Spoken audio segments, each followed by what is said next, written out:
సంబంధంలో క్రీస్తుకు సంఘానికి ఉన్నటువంటి మహిమ కుటుంబ సంబంధాలలో కలిగి ఉండాలి. ಕ್ರಿಸ್ತನಿಗೂ ಸಭೆಗೂ ಇರುವ ಆ ಸಂಬಂಧದ ಒಂದು ಪ್ರಾತಿನಿಧ್ಯ ಅಥವಾ ಒಂದು ನೆರಳು ಕುಟುಂಬವಾಗಿದೆ.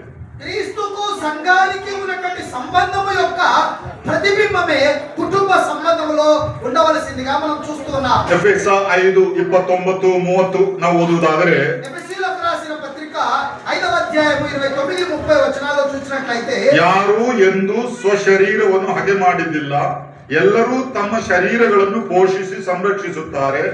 ಯಾವ ದೇಹಕ್ಕೆ ನಾವು ಅಂಗಗಳಾಗಿದ್ದೇವೋ ಸಭೆಯೆಂಬ ಆ ದೇಹವನ್ನು ಕ್ರಿಸ್ತನು ಹಾಗೆಯೇ ಪೋಷಿಸಿ ಸಂರಕ್ಷಿಸುತ್ತಾನಲ್ಲ. ఇక్కడ మనం గమనించినట్లయితే ఎవడును తన సొంత దేహమును ద్వేషించడు, తన సొంత దేహమును కాపాడుకొని పోషించుకుంటాడు. అదే విధముగా క్రీస్తు తన సంఘమును కాపాడుతూ పోషించుచున్నాడు. ಹಾಗಾದ್ರೆ ಈ ಕುಟುಂಬ ಎಂಬಂಥದ್ದು ಕ್ರಿಸ್ತನು ಮತ್ತು ಸಭೆ ಅವರ ಮಧ್ಯೆ ಇರುವ ಆ ಸಂಬಂಧದ ಒಂದು ಪ್ರಾತಿನಿಧ್ಯ ಅಥವಾ ಒಂದು ನೆರಳು. కుటుంబం అనేటువంటిది క్రీస్తుకు సంఘానికి ఉన్నటువంటి సంబంధము యొక్క ప్రతిబింబమై ఉన్నది. ಆದುದರಿಂದಲೇ ಕುಟುಂಬ ಜೀವಿತದಲ್ಲಿ ದೇವರಿಗೆ ಮಹಿಮೆ ಉಂಟಾಗಬೇಕು, ದೇವರಿಗೆ ಘನತೆಯನ್ನು ನಾವು ತರಬೇಕು. అందును బట్టి కుటుంబ జీవితంలో దేవునికి మహిమ, దేవునికి ఘనత కలుగునట్లుగా మనం ఉండవలసిన వారమై ఉన్నాం. ಕ್ರಿಸ್ತನಿಗೂ ಸಭೆಗೂ ಇರುವ ಸಂಬಂಧವು ಅದು ಪರಿಶುದ್ಧವಾದ ಸಂಬಂಧ. క్రీస్తుకు సంఘమునకు ఉన్నటువంటి సంబంధము అది పరిశుద్ధమైనటువంటి సంబంధం. ಅದೇ ರೀತಿಯಲ್ಲಿ ಕುಟುಂಬದಲ್ಲಿಯೂ ಆ ಸಂಬಂಧವು ಪರಿಶುದ್ಧವಾದದ್ದಾಗಿರಬೇಕು. అదే విధముగా కుటుంబ సంబంధములు కూడా పరిశుద్ధమైన సంబంధాలుగా ఉండాలి. ಇಬ್ರಿಯರಿಗೆ ಬರೆದ ಪತ್ರಿಕೆ 13ನೇ ಅಧ್ಯಾಯದ 4ನೇ ವಾಕ್ಯದಲ್ಲಿ ನಾವು ಓದುವುದು, ఇబ్రియులకు రాసిన పత్రిక 13వ అధ్యాయము 14వ వచనములో 4ನೇ వాక్య 13:4 13వ అధ్యాయము 4వ వచనం నుంచి మనం చూస్తూ ఉన్నాం. ಅಲ್ಲಿ ಕುಟುಂಬ ಸಂಬಂಧವು ಪರಿಶುದ್ಧವಾದದ್ದು ಎಂಬುದಾಗಿ ನಾವು ನೋಡುತ್ತೇವೆ. ఆ భాగములో కుటుంబం యొక్క సంబంధం పరిశుద్ధమైనదిగా చూస్తూ ఉన్నాం. ಕರ್ತನಾದ ಯೇಸು ಕ್ರಿಸ್ತನು ಅಥವಾ ದೇವರ ವಾಕ್ಯವು ಕ್ರಿಸ್ತನಿಗೂ ಸಭೆಗೂ ಇರುವ ಸಂಬಂಧವನ್ನು ಲೋಕಕ್ಕೆ ತೋರಿಸಿಕೊಡುವಾಗ, దేవుడు క్రీస్తుకు సంఘమునకు ఉన్నటువంటి సంబంధాన్ని లోకమునకు చూపించుతున్నటువంటి ప్రయత్నం మనం అక్కడ చూడగలుగుతున్నాం. ಅದಕ್ಕೆ ಹೋಲಿಕೆಯಾಗಿ ಆರಿಸಿಕೊಂಡದ್ದು ಒಂದು ಕ್ರೈಸ್ತ ಕುಟುಂಬ. అది ఒక మాదిరిగా లేదంటే అది ఒక పోలికగా, అది ఛాయగా మనకు అక్కడ కనబడుచుంటుంది. ಹಾಗಾದ್ರೆ ಕ್ರಿಸ್ತನು ಅಥವಾ ದೇವರು ಒಂದು ಕುಟುಂಬವನ್ನು ಎಷ್ಟು ಮಾನಿಸುತ್ತಾನೆ ಎಂಬುದು ಅಲ್ಲಿ ನಮಗೆ ಗೊತ್ತಾಗುತ್ತದೆ.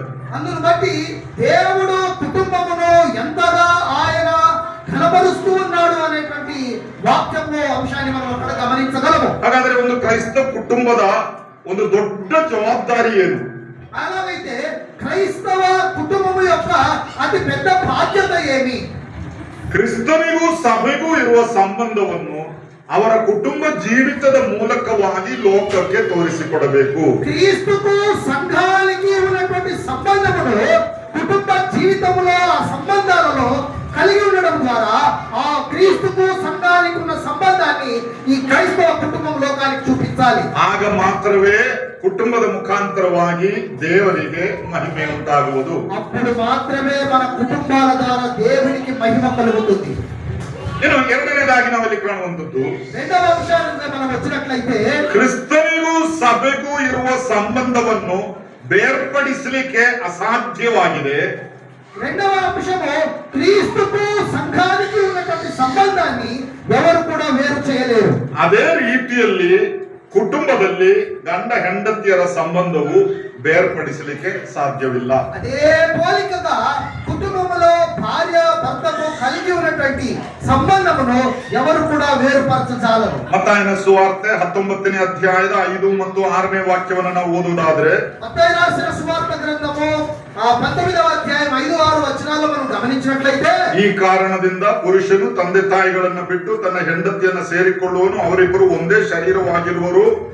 ಹೀಗಿರುವಲ್ಲಿ ಅವರು ಇನ್ನು ಇಬ್ಬರಲ್ಲ ಒಂದೇ ಶರೀರವಾಗಿದ್ದಾರೆ. ಆದುದರಿಂದ ದೇವರು ಕೂಡಿಸಿದ್ದನ್ನು మనుషులు అగలిసబారదు.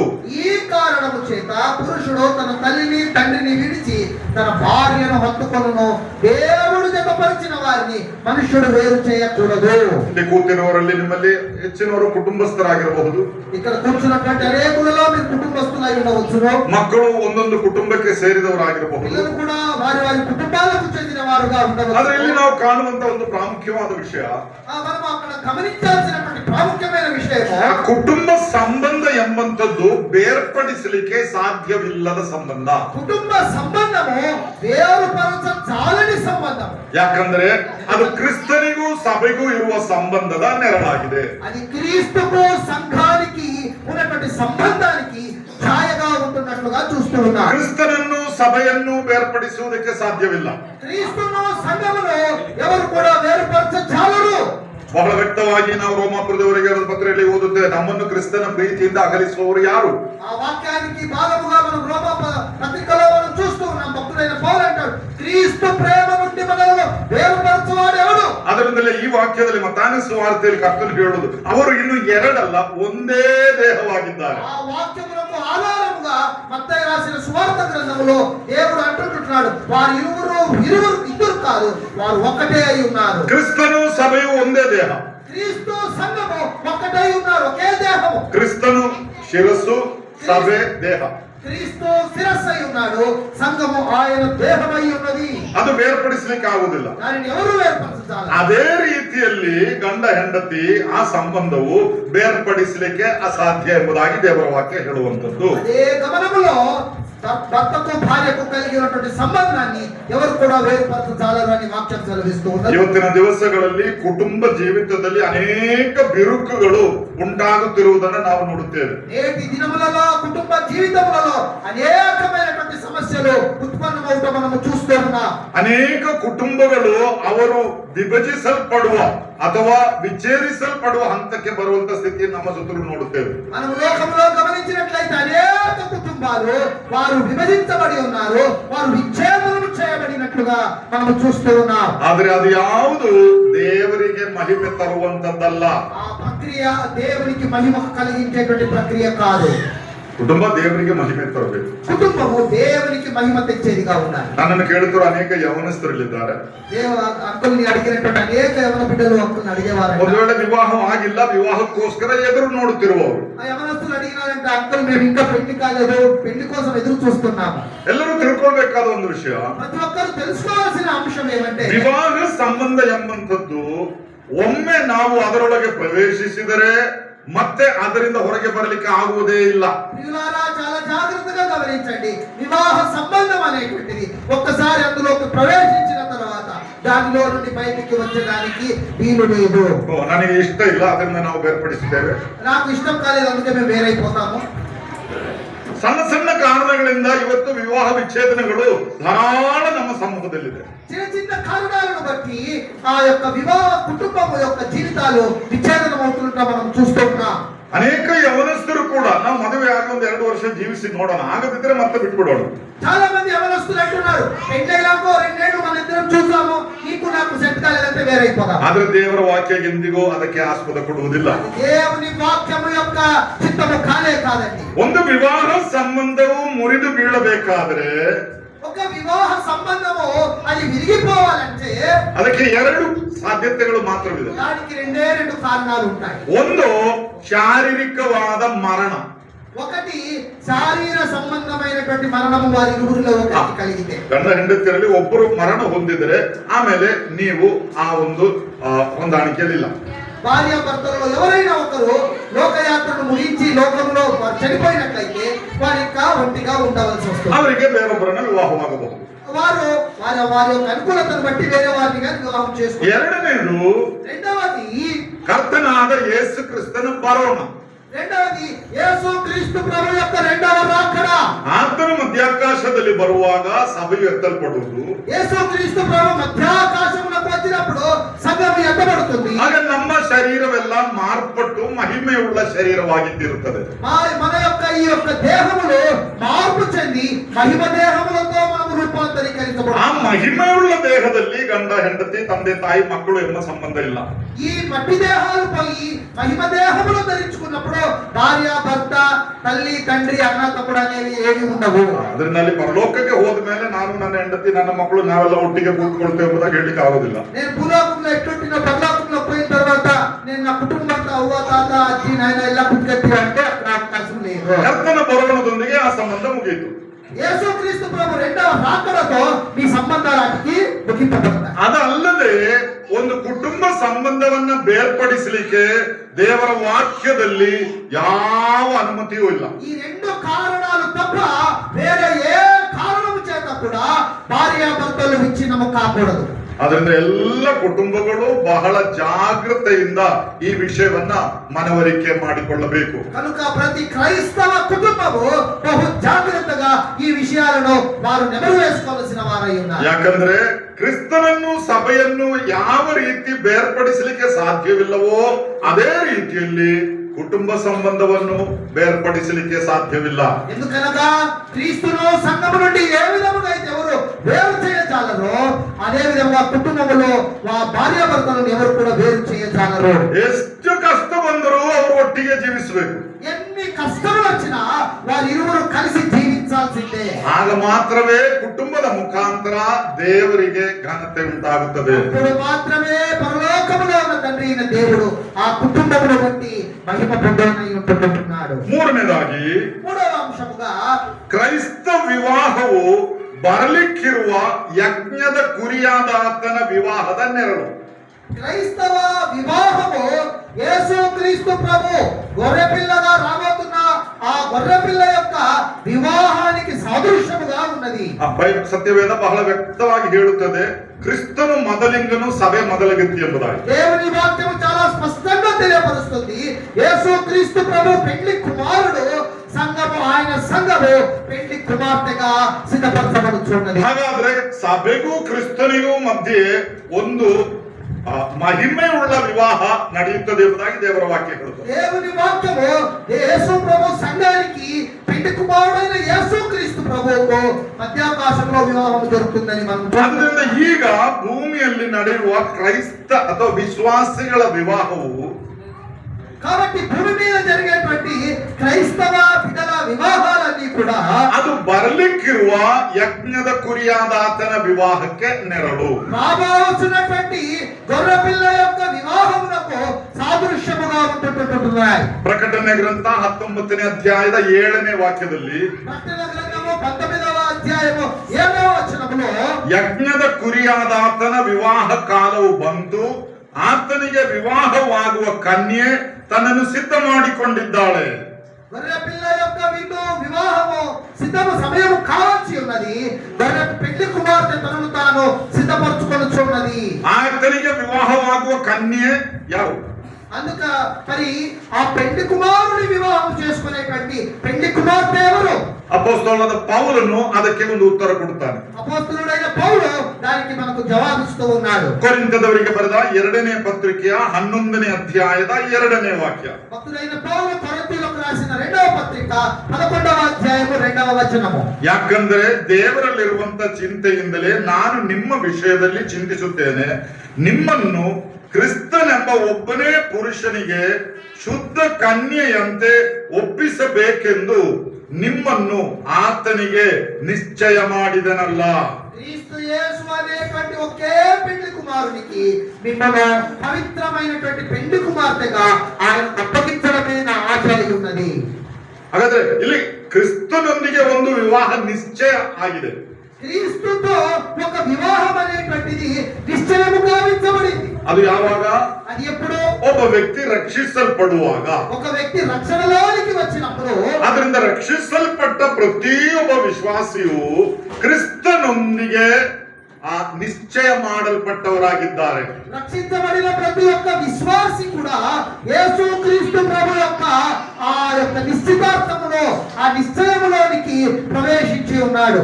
ಆಗ ನಿಶ್ಚಯ ಮಾಡಲ್ಪಟ್ಟವರು ಮಾತ್ರವೇ ಕ್ರಿಸ್ತನ ಬರೋಣದಲ್ಲಿ ಆತನೊಂದಿಗೆ ಎತ್ತಲ್ಪಟ್ಟು ಆ ವಿವಾಹದಲ್ಲಿ ಪಾಲ್ಗೊಳ್ಳುತ್ತಾರೆ. ఆ విధముగా ఆ వివాహములకు సిద్ధపరచబడిన వారు మాత్రమే రెండో మధ్యాకాశములకు ఎత్తబడే సంఘముతో పాటు ఎత్తబడతారు. ಅದರಿಂದ ಒಂದು ವಿಷಯವನ್ನು ಇದರೊಂದಿಗೆ ಇಲ್ಲಿ ನಾನು ಸೇರಿಸಿ ಹೇಳಿಕೊಳ್ಳುತ್ತೇನೆ. దానికి ಅನುಕೂಲముగా ఇంకొక మాట జతపరిచి చెప్పాలని అనుకుంటున్నాను. ಯೇಸು ಕ್ರಿಸ್ತನನ್ನು ಸ್ವಂತ ರಕ್ಷಕನನ್ನಾಗಿ ವೈಯಕ್ತಿಕವಾಗಿ ಸ್ವೀಕರಿಸಿದವರು ಯಾರಾದರೂ ನನ್ನನ್ನು ಕೇಳುತ್ತಾ ಇದ್ದರೆ, యేసు క్రీస్తు ప్రభువును సొంత రక్షకుడుగా వ్యక్తిగతముగా స్వీకరించిన వారు ఎవరైనా మనల్ని అడిగితే, ನೀವು ಕರ್ತನ ಬರೋಣದಲ್ಲಿ ಎತ್ತಲ್ಪಡುವುದಿಲ್ಲ. ನೀವು ಆ ಒಂದು ಅನುಮಾನ ನಿಮಗೆ ఉంటే మీరు యేసు ప్రభు రెండవ రాకడలో ఆయనతో పాటు ಆರೋಹಣವು ಕಾರು. ಆದ್ದರಿಂದ ಕ್ರಿಸ್ತನೊಂದಿಗೆ ಒಯ್ಯಲ್ಪಡಬೇಕಾದರೆ, యేసు క్రీస్తుతో పాటు మనము కొనిపోబడాలంటే ಆತನೊಂದಿಗೆ ಒಂದು ನಿಶ್ಚಿತಾರ್ಥವಾಗಬೇಕು. ఆయనతో మనము నిశ్చయముగా వెంచబడాలి. ಆ ನಿಶ್ಚಿತಾರ್ಥ ಯಾವುದು? ఆ నిశ్చితార్థం ఏమి? ನಮ್ಮ ರಕ್ಷಣೆ. మన రక్షణయే. ಅಂದ ಪ್ರತಿಯೊಬ್ಬರು ಕರ್ತನಾದ ಯೇಸು ಕ್ರಿಸ್ತನನ್ನು ವೈಯಕ್ತಿಕ ರಕ್ಷಕರನ್ನಾಗಿ ಅಂಗೀಕರಿಸಬೇಕು. ಅದೇ ಆತನೊಂದಿಗಿರುವ ಆ ನಿಶ್ಚಿತಾರ್ಥ. ప్రతి ఒక్కరు యేసు క్రీస్తు ప్రభువును తన సొంత రక్షకుడుగా వ్యక్తిగతముగా అంగీకరించబడెను. అదే ఆ నిశ్చితార్థానికి, ఆ నిశ్చయించబడిన దినానికి సూచనగా ఉంటుంది. ದೇವ ಜನರ ವಿವಾಹ ಕಾರ್ಯಗಳು ಸಭೆಗೂ ದೇವರಿಗೂ ಯೋಗ್ಯವಾದ ರೀತಿಯಲ್ಲಿ ನಡೆಯಬೇಕು. దేవుని బిడ్డల యొక్క వివాహ కార్యక్రమాలు సంఘానికి, దేవునికి మహిమ తెచ్చేవిగా ఉండాలి. ವಿವಾಹ ಎಂಬಂತದ್ದು ನಮ್ಮ ಮಧ್ಯದಲ್ಲಿ ಒಂದು ಸಾಮಾಜಿಕ ಕಾರ್ಯಕ್ರಮ. వివాహం అనేటువంటిది మన మధ్యలో ఒక సామాజిక అవసరత. ಒಂದೊಂದು ಊರಲ್ಲಿ ಒಂದೊಂದು ಅಭ್ಯಾಸ, ವಾಡಿಕೆ, ಸಂಸ್ಕೃತಿ ಅದೆಲ್ಲ ಇದೆ. ఒక్కొక్క ప్రాంతములో, ఒక్కొక్క విధానములో, ఒక్కొక్క సంస్కృతిలో, ఒక్కొక్క కార్యక్రమ ఆ యొక్క ప్రక్రియలో ఆ కార్యక్రమం జరుగుతా ఉంది.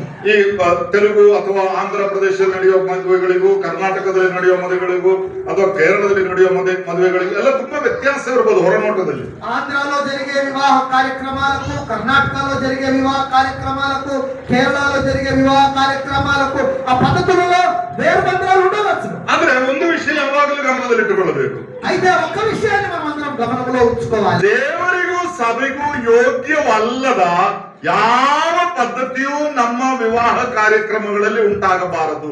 దేవునికి, ఆయన సంఘమునకు మహిమ తేని ఏ కార్యక్రమము కూడా మన వివాహ కార్యక్రమములలో కనబడడానికి వీలు లేదు. ಅದು ದೇವರಿಗೆ ಘನತೆಯನ್ನು ಉಂಟು ಮಾಡುವುದಿಲ್ಲ. అది దేవునికి ఘనత తెచ్చేదిగా ఉండదు. ಅನೇಕರು ಅನ್ಯ ವಿಶ್ವಾಸದಿಂದ, ಸಂಸ್ಕೃತಿಯಿಂದ ಕರ್ತನ ಕಡೆಗೆ ಬಂದವರಾಗಿದ್ದಾರೆ. అనేకులు ఆ పూర్వపు అలవాట్లలో నుండి ప్రభు యొద్దకు వచ్చిన వారుగా ఉంటున్నారు. ಮದುವೆ ಸಂದರ್ಭದಲ್ಲಿ ಕೆಲವು ವಾಡಿಕೆಗಳೆಲ್ಲ ಇದೆ. వివాహ కార్యక్రమము ఆ సందర్భానికి వచ్చినప్పుడు కొన్ని వాడుకలు, పాత వాడుకలను వారు ప్రక్రియలోనికి తెస్తూ, ಆ ವಾಡಿಕೆಗಳು ಏನು ಸೂಚಿಸುತ್ತದೆ ಎಂಬುದನ್ನ ಗಮನವಿಟ್ಟು ನಾವು ಚಿಂತಿಸಬೇಕು. ఆ పాత అలవాట్లు, నువ్వు చేసే ప్రతి అలవాట దాని యొక్క భావము, దాని యొక్క అర్థము, అది దేనిని సూచించుతున్నదని నీవు గ్రహించి దానిని చెయ్యి. ದೇವರಿಗೆ ಯೋಗ್ಯವಲ್ಲದ್ದು. అది నువ్వు చేసేటువంటి ఆ వాడుక దేవుని వాక్యానికి, దేవునికి యోగ్యము కానిది. ದೇವ ಜನರಿಗೆ ಯೋಗ್ಯವಲ್ಲದ್ದು. అది దేవుని సంఘానికి, ఆయన బిడ్డలకు మహిమ తెచ్చేదిగా ఉండనిదైతే ಎಂದಿಗೂ ನಡೆಯಬಾರದು. అది ఆ అలవాటు, ఆ వాడుక చేయరాదు. ನಾನು ಒಂದು ಉದಾಹರಣೆ ಹೇಳ್ತೇನೆ. ఒక ఉదాహరణ చెప్పాలని అనుకుంటున్నా. ವಿಶ್ವಾಸಿಗಳು ಸಾಧಾರಣವಾಗಿ ಹೇಳುತ್ತಾರೆ, ನಾವು ರಕ್ಷಿಸಲ್ಪಟ್ಟ ಮೇಲೆ ನಾವು ಬೀಡ ಜಗಿಯುವುದಿಲ್ಲ, ಬೀಡಿ ಸೇರುವುದಿಲ್ಲ. విశ్వాసులు రక్షణ పొందిన తర్వాత ఏ ప్రాంతంలోనైనా మామూలుగా ఏమని చెప్తారంటే, నేను ముందు సిగరెట్, బీడి తాగుతా ఉంటుంది, ఇప్పుడు తాగడం లేదు.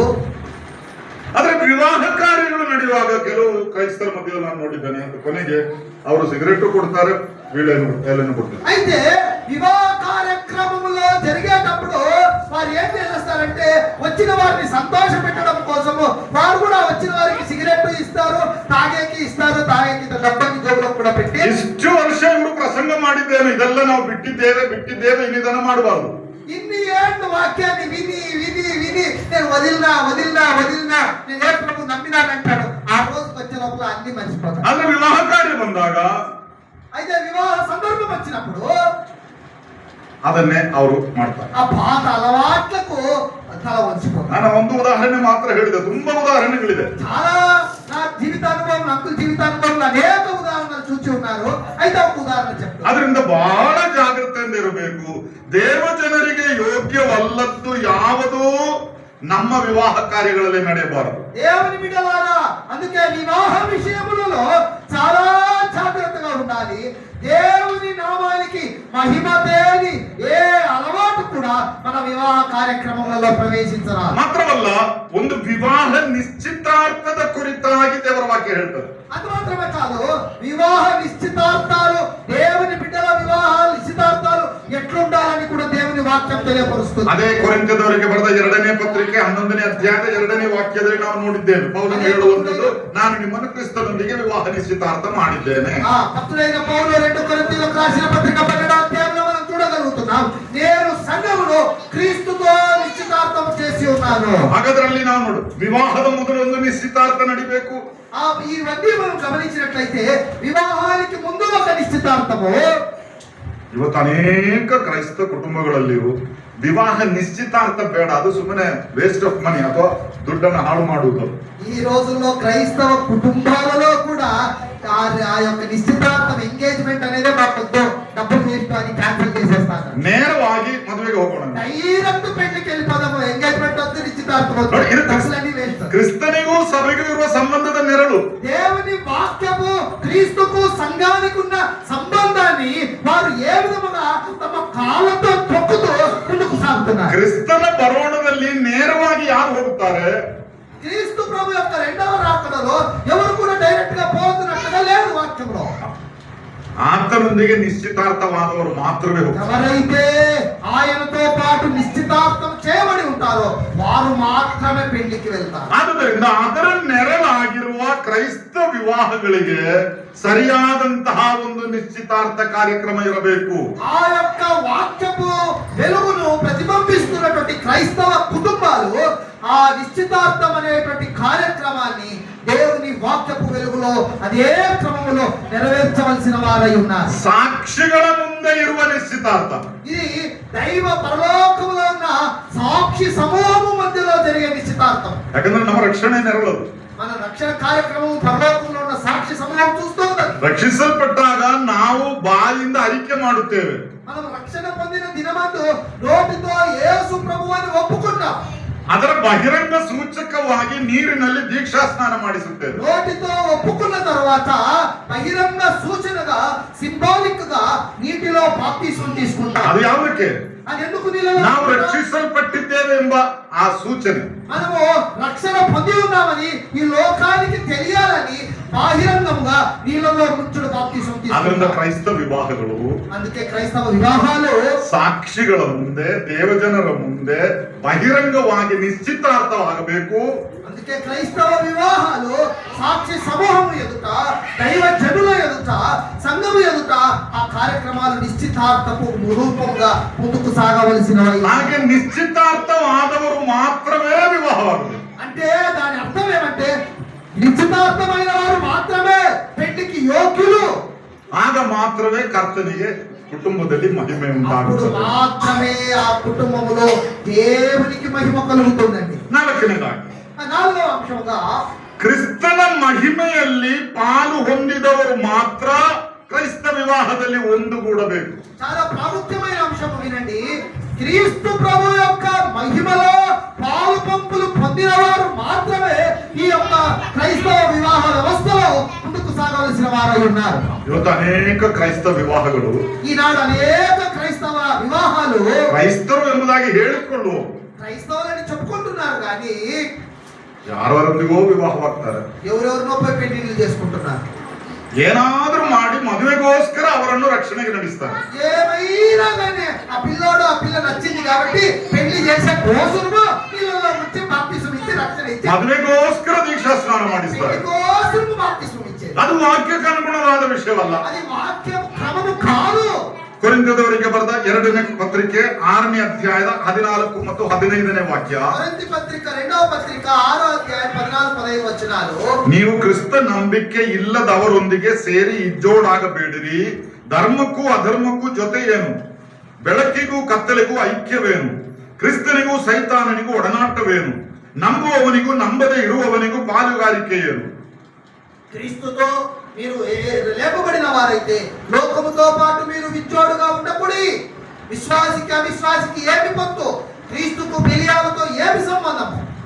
ಬಹಳ ವ್ಯಕ್ತವಾಗಿ ದೇವರ ವಾಕ್ಯ ಹೇಳುವುದು. చాలా స్పష్టంగా దేవుడు వాక్యాన్ని అక్కడ మనకు తెలియపరుస్తూ ఉన్నాడు. ಕ್ರೈಸ್ತರ ಮಧ್ಯದಲ್ಲಿಯೂ క్రైస్తవుల మధ్యలో ಕೆಲವರಿಗೊಂದು ಅನಿಸಿಕೆ ಇದೆ, ಆ ಹುಡುಗ ರಕ್ಷಿಸಲ್ಪಟ್ಟವನ, ಹುಡುಗಿ ಯಾರಾದ್ರೂ ಪರವಾಗಿಲ್ಲ, ಅವಳು ಹೇಗೂ ನಮ್ಮ ಕಡೆ ಬರ್ತಾಳೆ ಎಂಬುದಾಗಿ. కొంతమంది క్రైస్తవ కుటుంబాలలో ఉన్న నమ్మకము, పిల్లవాడు రక్షణ పొందింటే చాలు, పిల్ల నమ్మకమున్న పర్వాలేదు, ఎట్లయినా మన ఇంటికి వచ్చినా నమ్ముతారు. ಅದೇನೋ ಅವ್ರು ಬರ್ಲೇಬೇಕು ಎಂಬುದು ಒತ್ತಾಯ. అదే అక్కడి నుంచి వచ్చి అసలు ఇక మన మార్గంలో వచ్చేస్తారు. ಈ ಒತ್ತಾಯ ಪೂರ್ವಕವಾದ ಮತಾಂತರ ಕಾನೂನು ವಿರುದ್ಧ ಎಂಬುದು ಈಗ ಸರ್ಕಾರ ಘೋಷಿಸಿದೆ. మీరు జాగ్రత్తగా ఉండండి, ఈ రకమైనది చేస్తే కానూను విరుద్ధం అని గవర్నమెంట్ అనౌన్స్మెంట్ చేసింది. ఇది బలవంతపు మతాంతరం అని. ಅದಕ್ಕೆ ನಾವು ಅದನ್ನು ವಿರೋಧಿಸುವವರೇ. ಬಲವಂತವಾದ ಮತಾಂತರ ಒಳ್ಳೆಯದಲ್ಲ, దానిని విరోధిస్తాం, మనం కూడా దానిని ఒప్పము. ಅಂದ್ರೆ ಒಬ್ಬ ವಿಶ್ವಾಸಿ ಅವಿಶ್ವಾಸಿಯೊಡನೆ ಎಂದಿಗೂ ವಿವಾಹವಾಗಬಾರದು. ఒక విశ్వాసి అవిశ్వాసితో ఎప్పటికీ కూడా వివాహము అనేటువంటిది జరగకూడదు. ನಾನು ಹೇಳುವುದು ಜಾತಿಯ ಮತದ ವಿಷಯವಲ್ಲ, నేను జాతి మతాల గురించి మాట్లాడటం లేదు, ವಿಶ್ವಾಸದ ವಿಷಯ. విశ్వాసముల గురించి. ಯೇಸು ಕ್ರಿಸ್ತನಲ್ಲಿ ವಿಶ್ವಾಸವಿಡದಂತಹ ಒಬ್ಬ ವ್ಯಕ್ತಿಯೊಂದಿಗೆ ವಿಶ್ವಾಸಿಯಾದ ಒಬ್ಬ ವ್ಯಕ್ತಿಯ ವಿವಾಹ ಎಂದಿಗೂ ನಡೆಯಬಾರದು. యేసు క్రీస్తు ప్రభువునందు విశ్వాసం ఉంచినటువంటి ఒక వ్యక్తి యేసు ప్రభువును విశ్వసించని ఇంకొక వ్యక్తితో ఎప్పటికీ కూడా వివాహంలో జతపరచబడరా. ಅಂತಹ ವಿವಾಹಗಳನ್ನು ಸಭೆಯು ಪ್ರೋತ್ಸಾಹಿಸಲೂಬಾರದು. అటువంటి వివాహాలను క్రైస్తవ సంఘం కూడా ప్రోత్సహించకూడదు. ಇವತ್ತು ಅನೇಕ ಸಭೆಗಳಲ್ಲಿ ఈనాడు అనేక సంఘములలో ರಕ್ಷಣೆ ಹೊಂದದವರು ಬಹಿರಂಗವಾಗಿ ಅವರ ಜೀವಿತ ತೋರಿಸ್ತದೆ. రక్షణ పొందని వారు వారి యొక్క జీవితం బహిరంగంగానే కనబడుతూ ఉంటున్నారు. ಹಿರಿಯರ ಮಕ್ಕಳಾಗಿರಬಹುದು, ಪ್ರಸಂಗಿಯ ಮಕ್ಕಳಾಗಿರಬಹುದು, సంఘ పెద్దల పిల్లలు అయి ఉండొచ్చు, ప్రసంగికుల పిల్లలు అయి ఉండవచ్చు. ಏನಾದ್ರೂ ಮಾಡಿ ಅಡ್ಜಸ್ಟ್ ಮಾಡಿ ಸಭೆಯಲ್ಲಿ ಇದನ್ನು ನಡೆಸಬೇಕು. ఏదో కొంచెం అటు ఇటు కొంచెం అడ్జస్ట్మెంట్ చేసుకొని చట్టపరిచి ముందుకు సాగించేద్దాం. ಸಭೆಯು ಎಂದಿಗೂ ಇಂಥ ವಿಷಯಕ್ಕೆ ಜೊತೆ ನಿಲ್ಲಬಾರದು. క్రైస్తవ సంఘము ఎట్టి పరిస్థితులలో ఇటువంటి అంశాలను, ఇటువంటి విషయాలను ప్రోత్సహించకూడదు. ಅದು ದೇವರ ಚಿತ್ತವಲ್ಲ. అది దేవుని చిత్తము కాదు. ದೇವರ ಚಿತ್ತದಲ್ಲಿರುವ ವಿವಾಹ ಮಾತ್ರ ಕ್ರೈಸ್ತರ ಮಧ್ಯದಲ್ಲಿ ನಡೆಯಬೇಕು. దేవుని చిత్తములో ఉన్నటువంటి వివాహము మాత్రమే క్రైస్తవ సంఘాలలో జరగాలి. ಸಭೆಗಳಲ್ಲಿ ನಾವು ತಿಳ್ಕೊಳ್ಬೇಕಾದ ಒಂದು ವಿಷಯ, సంఘములలో మనం తెలుసుకోవాల్సిన అంశం ఒకటి, ಆತ್ಮಿಕ ಸಂಬಂಧವನ್ನು ಸಾಮಾಜಿಕ ಸಂಬಂಧವನ್ನು ವಿವೇಚಿಸಿ ತಿಳ್ಕೊಳ್ಬೇಕು. ఆధ్యాత్మిక సంబంధమును సమాజములో మనము కలిగి ఉన్న సంబంధ బాంధవ్యాలను మనము వివేచించి గ్రహించి వాటిని మనము నడిపించుకొని ముందుకు సాగాలి. ಸಭೆಗೆ ಸೇರಿದ ಒಂದು ಕುಟುಂಬ, ಉದಾಹರಣೆಗೆ సంఘానికి చేరిన ఒక కుటుంబం ఉంది. ಅಲ್ಲಿ ತಂದೆ ತಾಯಿ ಮಕ್ಕಳು ಅವರೆಲ್ಲ ಒಂದು ಕುಟುಂಬದಲ್ಲಿ ಒಂದು 6-7 ಜನ ಇರಬಹುದು. తల్లి తండ్రి పిల్లలు వాళ్ళతో 6-7 మంది ఉండవచ్చు ఒక కుటుంబంలో. ಅವರಿಗೆ ಬೇರೆ ಯಾವ ಸಮಾಜದೊಂದಿಗೂ ಸಂಬಂಧವಿಲ್ಲ. వారికి బయట ఉన్నటువంటి సమాజంతో ఎటువంటి సంబంధము లేదు. ವರ್ಷಗಳಿಂದ ಈ ಸಭೆಗೆ ಮಾತ್ರ ಬರ್ತಾ ಇದ್ದಾರೆ. అనేక సంవత్సరాల నుంచి వారు సంఘానికి క్రమంగా వస్తున్నారు. ಆದ್ರೆ ಆ ಕುಟುಂಬದಲ್ಲಿ ರಕ್ಷಿಸಲ್ಪಡದ ಒಬ್ಬ ಮಗನೋ ಮಗಳು ಇರಬಹುದು. ఆ కుటుంబంలో ఎవరో ఒక కుమారుడో కుమార్తెలో రక్షణ పొందని వారు ఉండవచ్చును. ಏನ್ ಮಾಡ್ಬೇಕು? ఏమి చేయవలెను? ಒತ್ತಾಯ ಮಾಡಿ ರಕ್ಷಣೆ ನಡೆಸಬಹುದಾ? బలవంతంగా చెప్పి ఆ వ్యక్తిని రక్షణలోకి తీసుకురావాలి. ಇಲ್ಲ, ರಕ್ಷಣೆಗೆ ನಡೆಸುವಂತವನು ದೇವರೇ. ఆ వ్యక్తిని రక్షణలోనికి నడిపించేది దేవుడే కనుక ಯಾರು ಒತ್ತಾಯ ಮಾಡಿ ಯಾರನ್ನು ರಕ್ಷಣೆ ನಡೆಸಲಿಕ್ಕೆ ಆಗೋದಿಲ್ಲ. ఎవరిని బలవంతం చేసి రక్షణలోనికి నడిపించకూడదు. ಕೆಲವು ತಂದೆ ತಾಯಿಗಳಿಗೆಲ್ಲ ಅವರ ಮಕ್ಕಳು ರಕ್ಷಣೆ ಹೊಂದಲಿಲ್ಲ ಎಂಬಂತದ್ದು ಏನೋ ಒಂದು ಪ್ರೆಸ್ಟೀಜ್ ಕ್ವಶನ್. కొంతమంది తల్లిదండ్రులు మా పిల్లలు రక్షణ పొందకపోతే సంఘములో సంఘ పెద్దగా నా మర్యాద పోతాదని చెప్పి బలవంతంగా రక్షణలోకి పిల్లలను నడిపిస్తారు. ಅದರಿಂದ ಒತ್ತಾಯ ಮಾಡಿ ರಕ್ಷಣೆಯನ್ನು ಒಪ್ಪಿಕೊಳ್ಳಿರಿ ಎಂಬುದಾಗಿ ಹೇಳ್ತಾರೆ. సంఘము కోసము వారి గౌరవము ప్రెస్టీజ్ కోసము పిల్లలను రక్షణ పొందు అని బలవంతం చేస్తారు. ಮಕ್ಕಳಿಗೆ ಇದು ಏನೆಂಬುದಾಗಿ ಗೊತ್ತಿಲ್ಲ. వారికి పిల్లవానికి రక్షణ అంటే ఏమో తెలియదు. ಇನ್ನು 15 ವರ್ಷ ಆಯ್ತು, 16 ವರ್ಷ ಆಯ್ತು, ನೆಕ್ಸ್ಟ್ ಮುಂದಿನ ವರ್ಷದಿಂದ ಕಾಲೇಜಿಗೆ ಹೋಗ್ಬೇಕು, 15 ఏళ్ళు అయిపోయా, 16 ఏళ్ళు అయిపోయా, వచ్చే సంవత్సరం కాలేజీకి పోవాలి నేను. ಅದರ ಮೊದಲೇ ಏನಾದ್ರೂ ಮಾಡಿ ಅವರನ್ನ ದೀಕ್ಷಾಸ್ನಾನ ಮಾಡಿಸ್ಬೇಕು. ఏమో ఒకటి చేసి పిల్లవానికి మేము బాప్టిజం ఇచ్చేయాలి. ಒತ್ತಾಯ ಮಾಡ್ತಾರೆ ತಂದೆ ತಾಯಿಗಳು, ಸಮ್ಟೈಮ್ಸ್ ಕೆಲವೊಮ್ಮೆ ಸಭಾ ಹಿರಿಯರು ಅಥವಾ ಕೆಲವು ಬೇರೆ ವಿಶ್ವಾಸಿಗಳು. కొంతమంది సంఘ పెద్దలు, కొంతమంది తల్లిదండ్రులు పిల్లవాళ్ళని బలవంతం చేస్తారు రక్షణ పొందు అని. ಪ್ರಿಯರೇ, ಅದು ಸರಿಯಾದ ನಡವಳಿಕೆ ಅಲ್ಲ. దేవుని బిడ్డలారా, అది సరి అయినది కాదు. ಸಭೆಗೆ ಸಾಮಾಜಿಕವಾದ ಒಂದು ಜವಾಬ್ದಾರಿ ಇದೆ.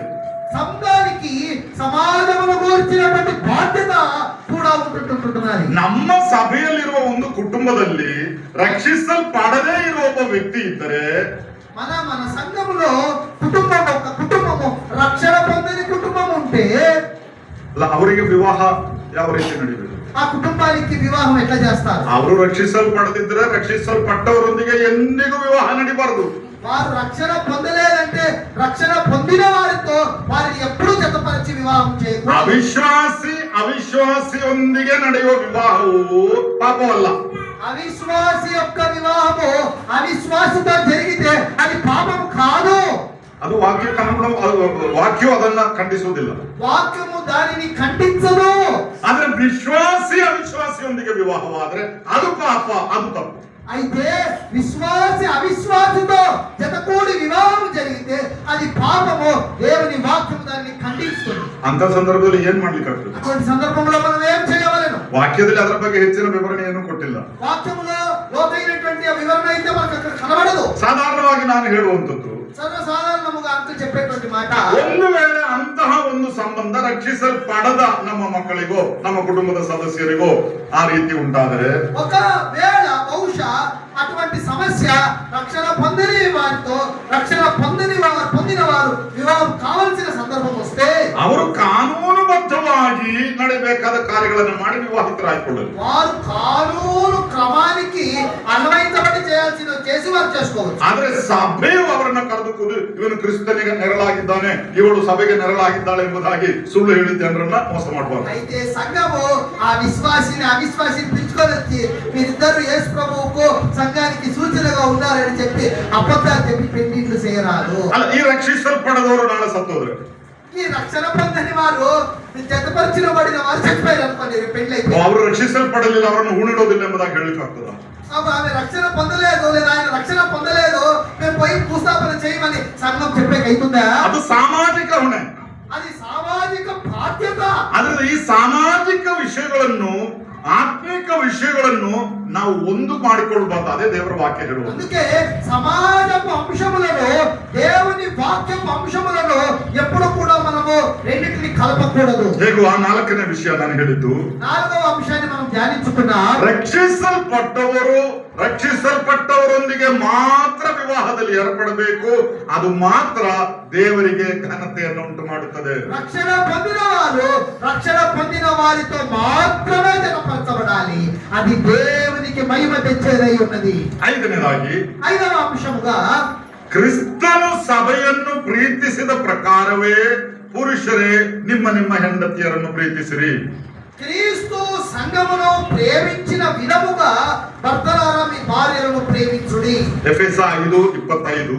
ఎఫెసీయులకు రాసిన పత్రిక 5వ అధ్యాయం 25వ వచనము, ಕ್ರಿಸ್ತನು ಸಭೆಯನ್ನು ಪ್ರೀತಿಸಿದ ಪ್ರಕಾರವೇ ನಿಮ್ಮ ನಿಮ್ಮ ಹೆಂಡತಿಯರನ್ನು ಪ್ರೀತಿಸಿರಿ. క్రీస్తు సంఘమును ప్రేమించిన విధముగా మీరు మీ భార్యలను ప్రేమించుడి. ಆಮೇಲೆ ಒಬ್ಬ ಗಂಡ ತನ್ನ ಹೆಂಡತಿಯನ್ನ ಪ್ರೀತಿಸುವುದಕ್ಕೆ ಇರುವಂತ ಕಾರಣ ಏನು? అయితే భర్త తన భార్యను ప్రేమించడానికి గల కారణం ఏమి? ಅವಳು ತುಂಬಾ ಸುಂದರಿಯಾಗಿದ್ದಾಳೆ, ಅದರಿಂದ ನಾನು ಪ್ರೀತಿಸ್ತೇನೆ. అయ్యో నా భార్య చాలా బ్యూటిఫుల్ ఉంది, చాలా సుందరంగా ఉంది, అందుకే ప్రీతిస్తానంటాడా? ಕೆಲವು ವರ್ಷ ಆದ್ಮೇಲೆ ಈ ಸೌಂದರ್ಯ ಎಲ್ಲ ಹೋಗ್ತದೆ. కొన్ని ఏళ్ళైనాక ఆ బ్యూటిఫుల్ అంతా వెళ్ళిపోయి వికారం అయిపోతుంది. ಅವಳ ಕೂದಲು ತುಂಬಾ ಉದ್ದವಾಗಿದೆ, ನನಗೆ ಅದರಿಂದ ನಾನು ಅವಳನ್ನು నా ಪ್ರೀತಿಸ್ತೇನೆ. భార్య ఎంటుకు చాలా జొంపుగా ఉంటారు, అందుకే నా భార్య పెండ్లామంటే నాకు ప్రాణం అంటారా? ಒಂದು 2 ವರ್ಷದ ಇದೆಲ್ಲ ಉದುರಿ ಹೋಗ್ತದೆ, రెండేళ్ళైనాక ఆమె బోడి అయిపోతుంది, ಎಲ್ಲ ವ್ಯತ್ಯಾಸ ಆಗ್ತದೆ, అంతా వెళ్ళిపోతుంది. ಮತ್ತೆ ಪ್ರೀತಿಸಿಕಾಗೋದಿಲ್ವಾ? ಮಕ್ಕಳು ಪ್ರೇಮಿಸೋದೈತದ. ಆದ್ರೆ ಒಬ್ಬ ಗಂಡ ತನ್ನ ಹೆಂಡತಿಯನ್ನ ಪ್ರೀತಿಸಲಿಕ್ಕೆ ಇರುವ ಕಾರಣ ಏನು? అయితే ఒక భర్త తన భార్యను ప్రేమించడానికి గల కారణం ఏమి? ಕ್ರಿಸ್ತನು ಸಭೆಯನ್ನು ಪ್ರೀತಿಸಿದ್ದಾನೆ, ಅದರಿಂದ క్రీస్తు సంఘమును ప్రేమించినట్లుగా ಅಲ್ಲಿ ಸೌಂದರ್ಯ ಅಲ್ಲ ಪ್ರಾಮುಖ್ಯ, అక్కడ అందము కాదు ప్రాముఖ్యము, ಅವರ ಐಶ್ವರ್ಯ ಅಲ್ಲ ಪ್ರಾಮುಖ್ಯ, ఆ యొక్క ఆ డబ్బు ఐశ్వర్యము కాదు ప్రాముఖ్యము. ಕೆಲವು ವಿವಾಹವೆಲ್ಲ ಈ ವರದಕ್ಷಿಣೆಯ ಹೆಸರಿನಲ್ಲಿ ಮುರಿದೋಗ್ತದೆ. ఈ రోజుల్లో పెళ్లిళ్ళని వరకట్నాల్లోనే ముగించబడతారు. ನಿನ್ ದುಡ್ಡು ಯಾಕೆ ವಿವಾಹ ಆದದ್ದು? ಯಾಕೆ? నువ్వు పెళ్లి చేసుకునేది కట్టం కోసమా? ದುಡ್ಡಿಗೋಸ್ಕರನಾ? డబ్బు కోసమే కదా. ಅದು ವಾಕ್ಯಕ್ಕೆ ಅನುಗುಣವಾದ ವಿವಾಹವಲ್ಲ. అది వాక్యానికి విరుద్ధమైన పెళ్లిళ్ళు. ಅಲ್ಲ, ಕ್ರಿಸ್ತನು ನಮ್ಮನ್ನು ತನ್ನ తన కన్నికయాಗಿ ఆరిసిಕೊಂಡಿದ್ದಾನೆ. యేసు క్రీస్తు ప్రభు సంఘమును తనకు వధువరుగా అంటే పెళ్లి కుమార్తెగా స్వీకరించి ఉన్నాడు. ನಾವು ಎಷ್ಟು ಡೌರಿ ಕೊಟ್ಟಿದ್ದೇವೆ? ನಾವು మరి యేసు ప్రభుకి ఎంత కట్నం ఇచ్చినాం మనము? ಅಲ್ಲ, ಇವರು ನನಗೆ ಏನು ವರದಕ್ಷಿಣೆ ಕೊಡ್ತಾ ಇಲ್ಲ, ಅದರಿಂದ ಈ ಸಭೆಯನ್ನ ನಾನು ಹೊರಗಾಗ್ತೇನೆ మనల్ని చూసి ఈ గిల్గాల సంఘము నాకు కట్టుమే ఈదు, ఈ గిల్గాల సంఘం నాకు ఇష్టమే లేదంటాడా యేసు ప్రభు? ಎಂದಿಗೂ ಮಾಡುವುದಿಲ್ಲ. యేసు ప్రభు ఎప్పుడూ మాట్లాడడు. ಅದರಿಂದ ಈ ಪ್ರೀತಿ, ಕುಟುಂಬದಲ್ಲಿ ಇರಬೇಕಾದ ಪ್ರೀತಿಗಿರುವ ಮಾದರಿ ಕ್ರಿಸ್ತನು ಸಭೆಯನ್ನು ಪ್ರೀತಿಸಿದ ಮಾದರಿಯಾಗಿರಬೇಕು. అందరూ బట్టి కుటుంబములలో భార్యాభర్తల మధ్య ఉండవలసినటువంటి ప్రేమకు మాదిరి క్రీస్తుకు సంఘానికి ఉన్నటువంటి ప్రేమకు మాదిరిగా ఉండవలసినదిగా ఉండాలి. ಆ ಪ್ರೀತಿ ಎಷ್ಟು ವರ್ಷವಾದರೂ ಅದು ಮುಗಿದೋಗುದಿಲ್ಲ. ఆ ప్రేమ ఎన్ని సంవత్సరాలు ఏళ్ళైనా కూడా ఆ ప్రేమకు అంతము లేదు. ಅದು ನಮ್ಮದಿರೋ ಪ್ರೀತಿ ಆಗುತ್ತೆ. అట్టి ప్రేమ కలిగి ఉండవలసిన వారమై ఉన్నాం. ನಾಳೆ ನನ್ನ ಹೆಂಡತಿ ರೋಗಿ ಆಗಬಹುದು, భార్య రోగి అయి పడిపోవచ్చు, రోగంతో ಅವಳು ಮುದುಕಿ ಆಗಬಹುದು, భార్య వృద్ధాప్యానికి వచ్చి ముసిల్లైపోవచ్చు, ಅವಳ ಚರ್ಮ ಎಲ್ಲ ಏನೋ ನೆರೆ ಬಿದ್ದಿರ್ಬೋದು, ನೆರಿಗೆ ಬಿದ್ದಿರ್ಬೋದು, భార్య చర్మం అంతా కూడా రాలిపోవచ్చు, ಎಲ್ಲ ಸೌಂದರ್ಯ ಕಳ್ಕೊಂಡಿರಬಹುದು. ఆమె అందమంతా కోల్పోవచ్చు. ಆದರೂ ನಾನು ಆಕೆಯನ್ನು ಪ್ರೀತಿಸುತ್ತೇನೆ. అయినను నేను నా భార్యను ప్రేమిస్తాను. ಯಾಕೆ? ఎందుకు? ಕ್ರಿಸ್ತನು ಸಭೆಯನ್ನು ಪ್ರೀತಿಸಿದ ಪ್ರೀತಿಗೆ ಇದು ನೆರಳಾಗಿದೆ. యేసు క్రీస్తు ప్రభు సంఘాన్ని ప్రేమించిన ప్రేమకు ఈ నేను నా భార్య పట్ల చూపిస్తున్న ప్రేమకు నేను నీడగా ఛాయగా ఉంటున్నాను. ಕ್ರಿಸ್ತನು ಸಭೆಯನ್ನು ಸಹಿಸಿಕೊಳ್ಳುವ ಹಾಗೆ ಪುರುಷನು ತನ್ನ ಹೆಂಡತಿಯನ್ನು ಸಹಿಸಿಕೊಳ್ಳಬೇಕು. క్రీస్తు యేసు ప్రభుల వారు సంఘమును సహించినట్లుగా భర్త తన భార్యను సహించాలి. ಗಂಡಸರು ಹೆಂಗಸರನ್ನ ಸಹಿಸಿಕೊಳ್ಳೋದು ತುಂಬಾ ಕಷ್ಟ ಕೆಲವರಿಗೆ. పురుషులు స్త్రీలను సహించుకోవడం చాలా కష్టం అవుతుంది. ಸ್ತ್ರೀಯರು ಪುರುಷರನ್ನ ಸಹಿಸಿಕೊಳ್ಳಬೇಕು, ಅದೆಲ್ಲ ನಮ್ಮ ವಾಡಿಕೆ. మనకు ఉన్నటువంటి అలవాటు ఏమంటే స్త్రీలే పురుషుల్ని భర్తలను సహించుకోవాలా అని మనం చెప్తా ఉంటాం. ಕ್ರಿಸ್ತನು ನಮ್ಮನ್ನು ಎಷ್ಟು ಸಹಿಸಿಕೊಳ್ತಾ ಇದ್ದಾನೆ. యేసు క్రీస్తు ప్రభు మనల్ని ఎంత సహించుకుంటున్నాడు. ನಮ್ಮ ಜೀವಿತವನ್ನು ನಾವೇ ಪರೀಕ್ಷಿಸುತ್ತಾರೆ. మన జీవితాలను మనం పరీక్షించుకున్నట్లయితే ಎಷ್ಟು ತಪ್ಪುಗಳು ನಮ್ಮ ಜೀವಿತದಲ್ಲಿದೆ, ఎన్నో లోపాలు మన జీవితంలో మనం కలిగి ఉన్నాం. ಎಷ್ಟು ಬಾರಿ ನಾವು ಕ್ರಿಸ್ತನನ್ನೇ ಮರೆತೋಗಿದ್ದೇವೆ. ఎన్నో మారులు యేసు క్రీస్తు ప్రభువును మనము మర్చిపోయిన వారముగా ఉన్నాం. ಪ್ರಾರ್ಥನೆ ಮಾಡದ ದಿವಸಗಳೆಷ್ಟು ನಮ್ಮ ಜೀವಿತದಲ್ಲಿ. ఎన్నో దినములు మనం ప్రార్థన చేయని వారముగా ఉన్నాం. ಸಭೆಗೆ ಬರದೇ ಇರುವ ಎಷ್ಟೋ ವಾರಗಳು ನಮ್ಮ ಮಧ್ಯದಲ್ಲಿ. ఎన్నో వారాలు దేవుని సన్నిధికి రాని వారముగా మనం ఉన్నాం. ಅದರ ಮೇಲೆ ಸುಳ್ಳು ಹೇಳುತ್ತೇವೆ, ಪಾಪ ಮಾಡುತ್ತೇವೆ, ಎಲ್ಲ ದುಷ್ಕೃತ್ಯಗಳನ್ನು ಮಾಡ್ತೇವೆ. వీటన్నిటిని మీరి అబద్ధాలు చెప్తాం, పాపం చేస్తాం, దుష్క్రియలు అన్ని కూడా మనం కలిగి ఉన్నాం. ಆದರೂ ಕ್ರಿಸ್ತನು ನಮ್ಮನ್ನ ಸಹಿಸಿಕೊಳ್ತಾ ಇದ್ದಾನೆ. అయినను యేసు క్రీస్తు ప్రభు మనల్ని ప్రేమించుచున్నాడు కాదా? ಅದೇ ಕ್ರಿಸ್ತನ ಪ್ರೀತಿ. అదే క్రీస్తు ప్రభు యొక్క ప్రేమ. ಆ ರೀತಿಯಲ್ಲಿ ನಾವು ಸಹಿಸಿಕೊಳ್ಳುವರಾಗಿರಬೇಕು. అట్టి ప్రేమను మనం కలిగి సహించవలసిన వారమై ఉన్నాం. ಇನ್ನು 6ನೇ ವಿಷಯ, 6వ అంశానికి వస్తా. ಸಭೆಯು ಕ್ರಿಸ್ತನಿಗೆ ಹೇಗೆ ಅಧೀನವಾಗಿದೆಯೋ ಹಾಗೆಯೇ ಸ್ತ್ರೀಯರು ತಮ್ಮ ತಮ್ಮ ಗಂಡಂದರಿಗೆ ಅಧೀನರಾಗಿರಬೇಕು. సంఘము క్రీస్తుకు ఏ విధముగా లోబడి ఉన్నదో భార్యలు కూడా తమ తమ భర్తలకు లోబడి ఉండవలెను. ಎಫೆಸ 5:24 ಅದು ಹೇಳ್ತದೆ. ఎఫెసీయులకు రాసిన పత్రిక 5వ అధ్యాయము 24వ వచనంలో అది రాయబడి ఉంటున్నది. ಇವತ್ತಿನ ದಿವಸಗಳಲ್ಲಿ ಸ್ತ್ರೀ ಸಮಾನತೆ, ಸಮತ್ವ ಎಂಬಂತ ಘೋಷಣೆ ಎಲ್ಲ ನಾವು ಕೇಳ್ತೇವೆ. ఈ నేటి సమాజంలో భార్యాభర్తలు స్త్రీ సమానం అనేటువంటి అంశాలు బయట ప్రకటించబడ్డా మనం వింటూ ఉన్నాం. ಅದೆಲ್ಲ ಸರಿ, ಅದು ತಪ್ಪೆಂಬುದಾಗಿ ನಾನು ಹೇಳೋದಿಲ್ಲ. అదంతా మంచిదే, దాంట్లో ఏమీ తప్పు లేదు. ಆದ್ರೆ ವಾಕ್ಯಕ್ಕೆ ಅನುಗುಣವಾಗಿ ಹೆಂಡತಿಯು ತನ್ನ ಗಂಡನಿಗೆ ಅಧೀನಳಾಗಿರಬೇಕು. అయితే వాక్యము చెప్పేటువంటి క్రమము భార్య తన భర్తకు లోబడి ఉండవలెను. ಹೆಂಡತಿ ಗಂಡನ ಹತ್ರ ಹೇಳೋದು, ನಿನಗೆ ಕೆಲಸ ಇಲ್ಲ, భార్య తన భర్తతో చెప్తాది, నీకు పని లేదు, ನಿನಗಿಂತ ಜಾಸ್ತಿ ನಾನು ಸಂಪಾದನೆ ಮಾಡ್ತೇನೆ, నీకంటే నేను ఎక్కువ జీతం తెస్తున్నాను, ನಿನ್ನ ಹತ್ರ ದುಡ್ಡಿಲ್ಲ, నీ దగ్గర డబ్బులు లేవు, ನಿನಗಿಂತ ಹೆಚ್ಚು ದುಡ್ಡು ನನ್ನ ಅಪ್ಪನ ಮನೆಯಲ್ಲಿದೆ, నేను ఎక్కువ డబ్బులు నా తల్లిదండ్రుల ఇంట్లో నేను ఎక్కువ డబ్బులు కలిగి, ಈಗ ನೀನು ಏನೂ ಇಲ್ಲದವನು, ನನಗೆಲ್ಲ ಇದೆ, ನೀನು ఏమి లేని వాడివి నువ్వు, నేను అన్ని కలిగి తెచ్చినాను. ಆದ್ರಿಂದ ನಾಳೆಯಿಂದ ನೀನ್ ಹೆಂಡತಿ ನಾನು ಗಂಡ. సో రేపటి నుంచి నువ్వు నాకు పెండ్లాము, నేను నీకు ఉంటుంది అంటది భార్య. ನಡೀತದಾ? అది జరుగుతుందా? ಇಲ್ಲ, ಅದು ನಡೀತಿಲ್ಲ. అది జరగదు. ನೀವು ಹೆಂಡತಿಯರು, ಸ್ತ್ರೀಯರು ಎಷ್ಟು ವಿದ್ಯಾಭ್ಯಾಸವಿದ್ದರು, ಎಷ್ಟು ಸಂಪಾದನೆ ಇದ್ದರು, ಎಷ್ಟು ಉನ್ನತ ಮಟ್ಟದಲ್ಲಿದ್ದರು, ವಾಕ್ಯಕ್ಕೆ ಅನುಗುಣವಾಗಿ ನಿಮ್ಮ ಗಂಡಂದರಿಗೆ ಅಧೀನರಾಗಿರಬೇಕು. సహోదరులారా, మీరు ఎంత విద్యావంతులైనా, ఎంత ధనికులైనా, ఎంత వివేకులైనా మీరు వాక్య క్రమమును బట్టి మీ భర్తలకు లోబడి ఉండవలెను. ಕ್ರಿಸ್ತನು ತನ್ನ ತಂದೆಗೆ ಅಧೀನನಾಗಿದ್ದನು. యేసు క్రీస్తు ప్రభు తండ్రి అయిన దేవునికి లోబడి ఉన్నాడు. ಆತನಿಗೆ ಏನಾದ್ರೂ ನಷ್ಟ ಉಂಟಾಯ್ತಾ? దాన్ని బట్టి యేసు ప్రభుకి ఏదైనా నష్టమైందా? ಆತನ ಸ್ಥಾನಕ್ಕೆ ಏನಾದ್ರೂ ಕುಂದು ಉಂಟಾಯ್ತಾ? యేసు క్రీస్తు ప్రభు స్థానానికి ఏమైనా లోపం కలిగిందా? ಆತನು ಹೇಳ್ತಾನೆ, ನನ್ನ ಚಿತ್ತವಲ್ಲ ನಿನ್ನ ಚಿತ್ತವೇ ನಡೆಯಲಿ. యేసు క్రీస్తు ప్రభు తండ్రి అయిన దేవునితో చెప్పే మాట, తండ్రి నా చిత్తము కాదు నీ చిత్తమే సిద్ధించును గాక. ಅದರಿಂದ ಕ್ರಿಸ್ತನು ತಂದೆಗಿಂತಲೂ ಸ್ವಲ್ಪ ಸಣ್ಣವನಾದ್ನ. దాన్ని బట్టి యేసు క్రీస్తు ప్రభు తండ్రి అయిన దేవుని కంటే చిన్నవాడైపోయినాడా? ಇಲ್ಲ, ಅವರು ಸಮಾನರು. వారు సమానముగా ఉన్నారు. ಅದರಿಂದ ಅಧೀನವಾಗುವುದರಿಂದ ನೀವೇನು ಸಣ್ಣದಾಗಿ ಹೋಗೋದಿಲ್ಲ. నీవు నీ భర్తకు లోబడుటను బట్టి నీ భర్త ఎదుట నువ్వే తక్కువ కావు. ಅಧೀನರಾಗುವುದರಿಂದ ನಿಮ್ಮ ಬೆಲೆ ಏನು ಕಡಿಮೆ ಆಗೋದಿಲ್ಲ. మీరు మీ భర్తలకు లోబడుట ద్వారా మీ విలువ ఏమాత్రము తగ్గిపోదు. ಅದರಿಂದ ಸಭೆಯು ಕ್ರಿಸ್ತನಿಗೆ ಹೇಗೆ ಅಧೀನವಾಗಿದೆಯೋ, ఏ విధముగా అయితే సంఘము క్రీస్తుకు లోబడి ఉన్నదో, ಹೆಂಡತಿಯು ಅದೇ ರೀತಿಯಲ್ಲಿ ತನ್ನ ಗಂಡನಿಗೆ ಅಧೀನಳಾಗಿದೆ. అదే కోవలో భార్య తన భర్తకు లోబడి ఉండవలెను. ಹೀಗೆ ಒಂದು ಕಡೆಯಿಂದ ಪ್ರೀತಿ, ಇನ್ನೊಂದು ಕಡೆಯಿಂದ ಅಧೀನತೆ. ఒకవైపు నుంచి ప్రేమ, మరో వైపు నుంచి లోబడేటువంటి విధేయత స్వభావం. ಇದೆರಡೂ ಒಟ್ಟು ಸೇರುವಾಗ ఇవి రెండు ఒకటిగా కలిసినప్పుడు ಆ ಕುಟುಂಬವು ಧನ್ಯವಾದ ಒಂದು ಕುಟುಂಬವಾಗುತ್ತೆ. ఆ అట్టి కుటుంబము ధన్యత కలిగిన కుటుంబముగా ఉంటుంది. ಸಂತೋಷಭರಿತವಾದ ಕುಟುಂಬ. ఆ కుటుంబము సంతోషముతో నిండిన కుటుంబముగా ఉంటుంది. ಆದ್ರಿಂದ ಪುರುಷರು ತಮ್ಮ ಹೆಂಡತಿಯನ್ನು ಪ್ರೀತಿಸಬೇಕಾದದ್ದು, అందును బట్టి పురుషులు భర్తలు తమ భార్యను ప్రేమించవలసింది.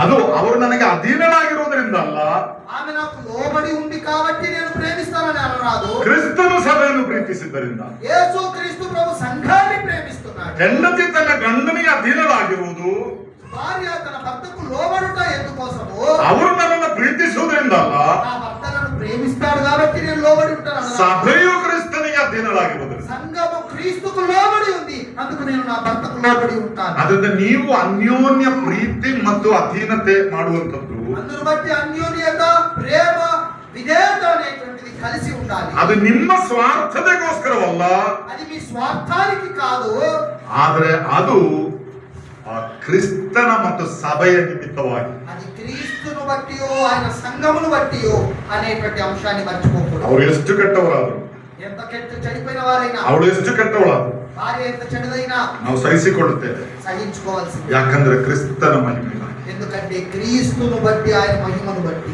ಈ ಜೀವಿತದಲ್ಲಿ ಸ್ವಲ್ಪ ವರ್ಷ ಸ್ವಲ್ಪ ಕಷ್ಟ ಎಲ್ಲ ಇರ್ಬೋದು, ఈ జీవిత యాత్రలో కొన్ని ఏళ్ళు కొన్ని కష్టాలు ఉంటాయి.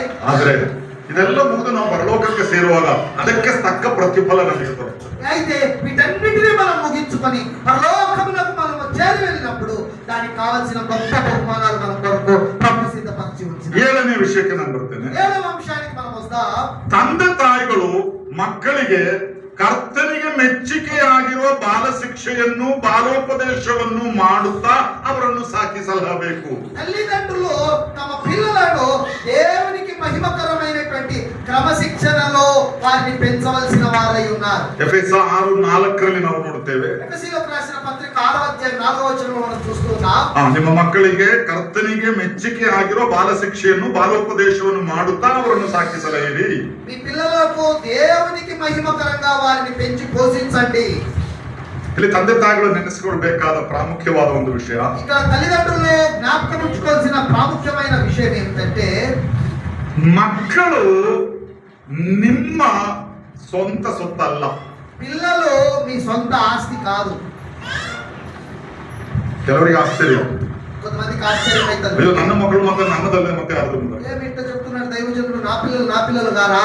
ನಾವು 127ನೇ ಕೀರ್ತನೆಯ 3ನೇ ವಾಕ್ಯದಲ್ಲಿ ಓದುತ್ತೇವೆ. కీర్తనలు 127వ కీర్తన 3వ చరణంలో ఈ విధంగా రాయబడి ఉన్నది. ಪುತ್ರ ಸಂತಾನವು ಯೆಹೋವನಿಂದ ಬಂದ ಸ್ವಾಸ್ಥ್ಯವು. కుమారులు యెహోవా అనుగ్రహించు స్వాస్థ్యము.